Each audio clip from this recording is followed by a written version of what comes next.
We all want to travel, now more so than ever. I'm triggered. Hi guys, welcome back to my channel. If you're new here, my name is Antonia and today I'm going to be talking to you guys about some things that are new in the Sims community. I know everyone's already done this video, but I've been super busy this week, so I haven't actually had the chance to just collect my thoughts and put them all down onto paper and then talk about them. Plus, the Sims actually announced some new developments with the SKINTONES saga, so I'm going to be talking about that as well. If that sounds good to you guys, feel free to keep watching this video. If you guys have watched the trailers or heard about the new Sims 4 news, then feel free to drop your thoughts down in the comments. I'm really interested to see what everyone makes of what the Sims 4 team have announced.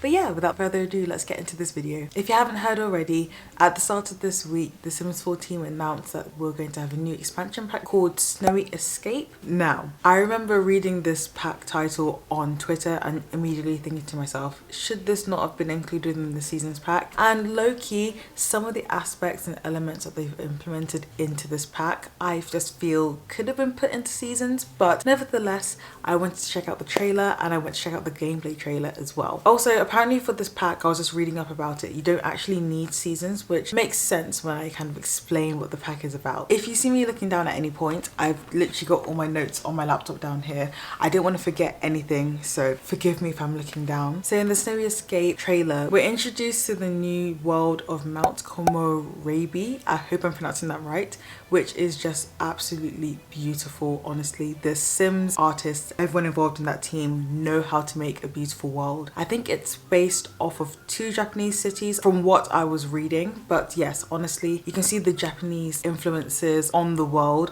and it's just so nice, so aesthetically pleasing. Definitely somewhere where I'd want my Sims to go and visit, which I know is EA's ploy to take my money. I saw the tram slash like metro thing and I was in love. I think maybe it's because I've been out of London for so long. I low-key missed the tube, and I know that as soon as I get back I'm not gonna miss the tube, so this is like a bit of a weird sentiment, but I just thought it looked so cool. Then I had to think again that the Sims normally has these like public transport methods that you can't use anyway, so it's probably just for decoration, but still it looks nice. I'm gonna just talk about the main features that I noticed from the trailer. Quite notably, there are lots of activities that we can now do: rock climbing, skiing, tobogganing, and also like going for a dip in the hot springs. Again, my qualm with this was the fact that snowboarding in The Sims 3 was a part of seasons, and I know it was confined to a half pipe, but I'm going to guess that the snowboarding is going to be confined to one area of the world in this expansion pack, so I'm still low-key a bit annoyed about that. I do like the addition of the different activities. All the activities look quite fun, like your Sims are going to really enjoy, you know, getting hands-on with all of that. I like it.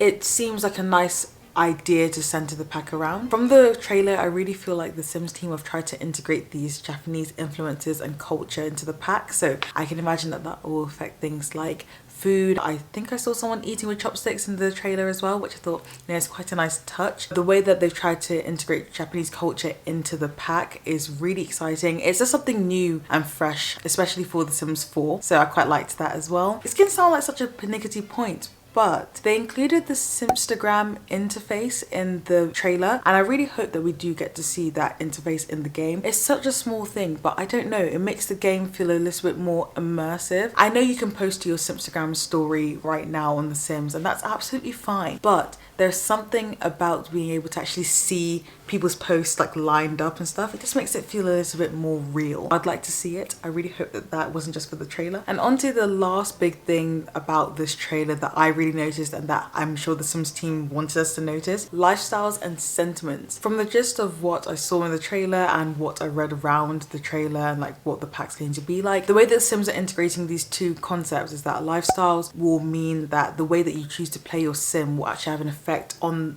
the way that they choose to be further on. So if your Sim is really, really sporty and does lots of active things, and they might have like an energetic lifestyle or something along those lines. I'm probably explaining this wrong, but this is the way that I've understood it. And with sentiment, I believe this is all to do with your Sims actually forming memorable relationships with other people that they do activities with and happen to have in their life as well. So again, modulating the gameplay a little bit. And that is what I really wanted to see from The Sims. I guess they finally decided to listen to us Simmers, Game Changers, community members who have been talking about the fact that the gameplay in The Sims 4 is quite shallow, and I guess that they put this in so that they can try and change up what we're experiencing at the moment in our gameplay, which I'm quite excited to see as well. I can't lie, I think that it's going to be a good addition. My only issue is that I don't think with the amount of game packs, expansion packs and stuff packs that have come out and update to the game as well, that it should have taken this long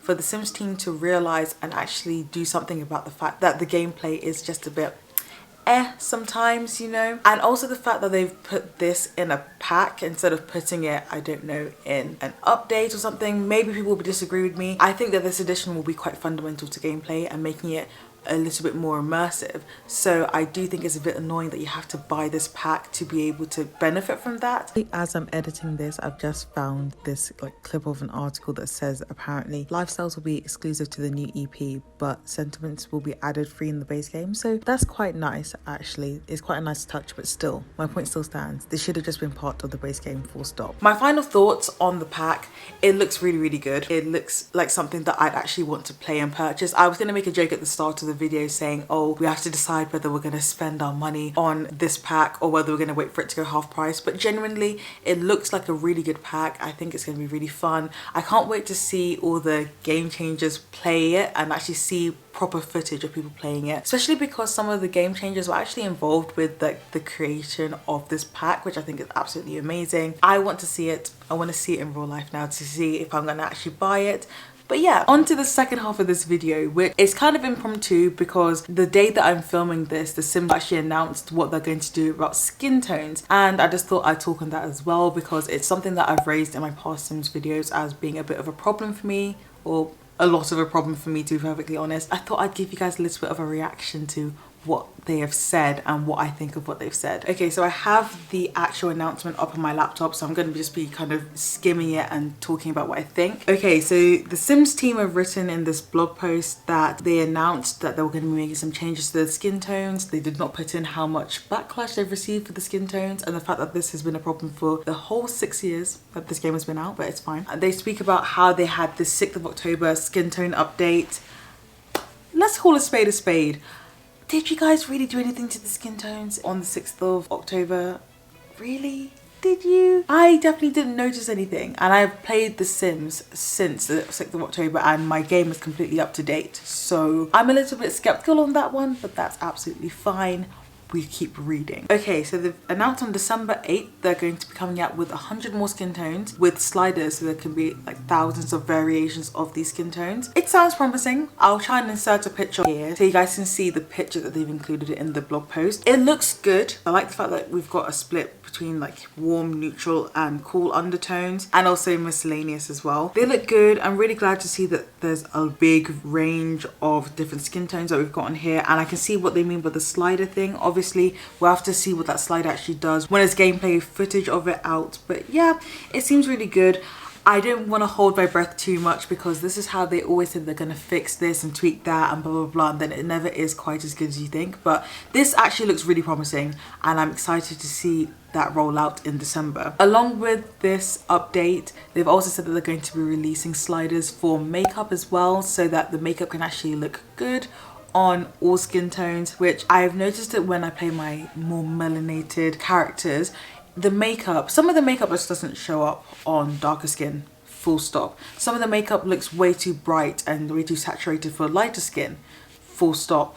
The Sims 3 had a good working plan with the sliders because you could just edit and customize basically anything, and maybe it is part of the reason why The Sims 3 was always so laggy and so heavy on your computers and stuff, but it was quite nice to have control over that sort of thing. So it feels weird that they would have chosen to just take out all the sliders, but I'm happy that we're gonna get some more back in. It is a good move on EA's part, but not completely unprompted. Obviously members of the community have come out and have been saying this for literally ages. It's good. It's progress at least. I think we're also getting a couple of hairstyles with and without baby hairs, which is quite nice, you know, for a bit of representation. You can't really see my baby hairs right now because I can't bother to actually style them, but it's quite a nice little touch to be put into the game, and it's quite thoughtful. I think they've mentioned actually that it was a couple of community members and game changers who suggested this, and they were involved with the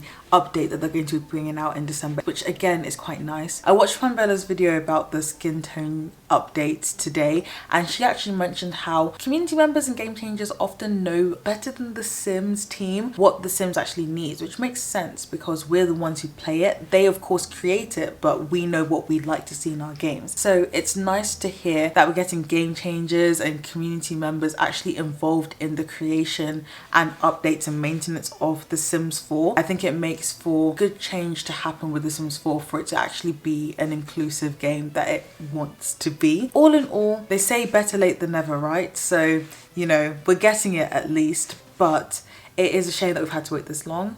We'll have to see in December and in November for the pack just how good all of these updates and new things actually will be. But I'm excited. I'm moderately excited. I don't want to get my hopes up like I said, but I'm moderately excited. That brings us to the end of this video. I hope you guys have enjoyed it. If you have, let me know down in the comments. Give this video a like. And also, like I said at the start, drop down your opinions of what I've been talking about, what the Sims are doing down in the comments, because I love the Sims. I love chatting about it, and it'd be nice to chat to you guys about it as well. If you're new here, you know, feel free to subscribe. I try to make videos every single week. It depends on what uni does to me and how busy I am. Feel free to leave any video suggestions that you have down in the comments, and I will see you guys in the next one. Bye.